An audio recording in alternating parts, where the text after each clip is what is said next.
Good morning, students. Once again, we are here to discuss the next video part of chapter number 16, that is light.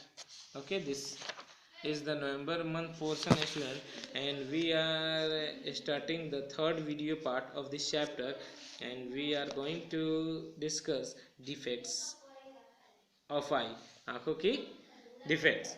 तो पहला हम लोग देखेंगे कि short sightedness, जिसको myopia भी बोलते हैं, suffering a person suffering from the myopia, एक इंसान जिसको मायोपिया हुआ है can not see near object, वो नज़दीक के ऑब्जेक्ट को देख ही नहीं पाता, बट ही और शी कैन सी डिस्टेंट, लेकिन दूर की चीज़ों को देख लेता है क्लियरली। इसका मतलब है कि ये जो डिफेक्ट उसको हो रहा है क्योंकि इसके आई लेंस जो हैं बिकम्स टू कर्व, ज़्यादा कर्व है। This reduces the focal length of the lens.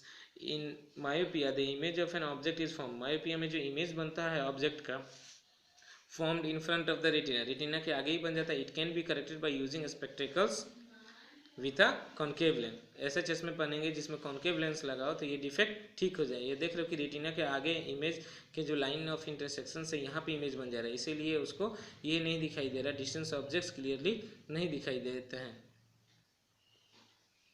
Okay, अब बोलता है स्टूडेंट्स, और फिर जैसे ही आप ग्लास लगा लेते हो कॉनकेव लेंस के, तो लाइट जो है वो आसानी से इंटरसेक्ट हो रहा है रेटिना पे और इमेज फॉर्मेशन होगा, फिर दिखाई देने लगता है, और फिर वह नज़दीक का चीज़ जो उसको प्रॉब्लम होता था वो अब देख पाएगा। अब बोलता है फार साइटेडनेस। फार साइटेडनेस का मतलब क्या हुआ बच्चे, जिसको हाइपरमेट्रोपिया भी बोलते हैं। तो फार साइटेडनेस में क्या होता है, person suffering from hypermetropia can see the distant object clearly. इसमें फार साइटेडनेस में होता है कि वो दूर की चीज़ों को तो बढ़िया से देख पाता है, but he see can not see near object, ठीक है, डिस्टिंक्टली, उसको नज़दीक के चीज़ों को साफ नहीं दिखाई दे पाता है। Okay, this defect occurs because the eye lens gets stretched and this increases its focal length. This usually happens as people grow older and the muscles of their eye lose their strength to control the curvature of the lens. The image of an object is found behind the retina. तो इसमें क्या होता है बच्चों की retina के back side में image का फॉर्मेशन होता है, इसीलिए ऐसा प्रॉब्लम एराइज होता है। इसको ठीक करने के लिए कॉन्वेक्स लेंस का यूज़ करेंगे तो ये प्रॉब्लम सॉल्व हो जाता है। हाइपोमेट्रोपिया को हम लोग ठीक कर सकते हैं कॉन्वेक्स लेंस से। केयर ऑफ आइज, या आइज की ध्यान रखने के लिए कुछ टिप्स दिए गए बच्चों, जिसको फॉलो करने से हम आंखों को सुरक्षित रख सकते हैं। पहला, the eye should be washed every day with fresh and clean water, ठीक है, नॉर्मल टेम्परेचर से। नेवर रब द आई, कभी आंखों को रगड़े नहीं। In case of dust particles get into the eye, कभी भी आंखों में अगर डस्ट पार्टिकल चल जाए तो हमें साफ ठंडा पानी को फ्लैश करना चाहिए आंखों को, ठीक है, ताकि डस्ट धुल जाए।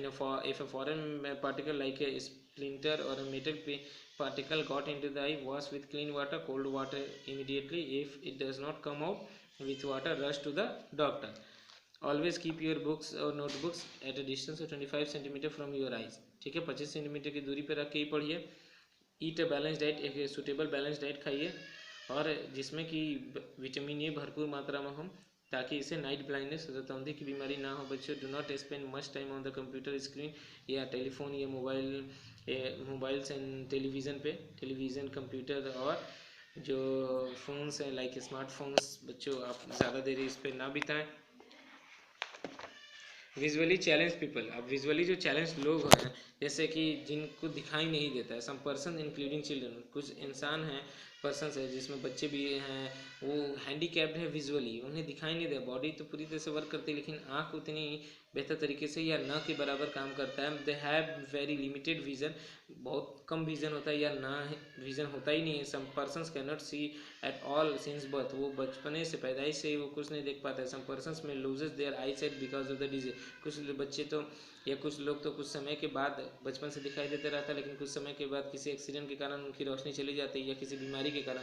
सच persons try to identify things by touching, उस तरह के पर्सनस अपना सिक्स सेंस का यूज़ करके टचिंग या लिसनिंग या स्मेल से वह वॉइस को सुन करके, टच करके ऑब्जेक्ट्स को महसूस कर सकते हैं। They develop their other sense, वो उनके जो अदर सेंस होता है बहुत तेज़ी से डेवलप हो जाता है, बहुत शार्प रहता है। However additional resources can enable them to develop their capabilities further. The most popular resource for visually challenged people is the Braille script. ये Braille script है. The Braille script was developed in 1821. ये 1821 में बना बच्चों by Louis Braille, who himself was a visually challenged person. The Braille system was adopted in 1932. The Braille system is a method of reading and writing for the blind. It consists of groups of raised dots to represent letters and numbers. Dots are arranged in cells of 2 vertical rows. यहाँ dots जो होता है Braille script में ये 2 vertical रोज में attach रहता है with three dots in each row. 3 dots रहते हैं ईच रो में. Look at the dot pattern given below. This is the pattern of CAT cat. And इस तरह से लाइक डेट इंटरप्रेट कर सकते हो आप कैट को. एंड इस तरह से और फिर कॉमा को इस तरीके से. The letters of the English alphabets in the Braille system are shown below. English alphabet के जो लेटर्स है वो यहाँ पे दिखाया जाता है. फिर यहाँ ब्रेल स्क्रिप्ट के बाद ये विजुअली चैलेंज्ड पर्सन है रीडिंग द ब्रेल स्क्रिप्ट ये दिखाया जा रहा है. So this is how we completed our chapter. इस तरीके से हमने तो कंप्लीट कर लिया बच्चों. अब न्यू टर्म्स जो हैं क्विक रिवीजन ये आप अपने क्लास पर कॉपी में इसको लिखिएगा और कंप्लीट एक्सरसाइज जो है आपके व्हाट्सएप ग्रुप में ऑलरेडी भेज दिया गया है. आप वहाँ से भी बना सकते हो. Okay, that's all. Thank you. Have a nice day.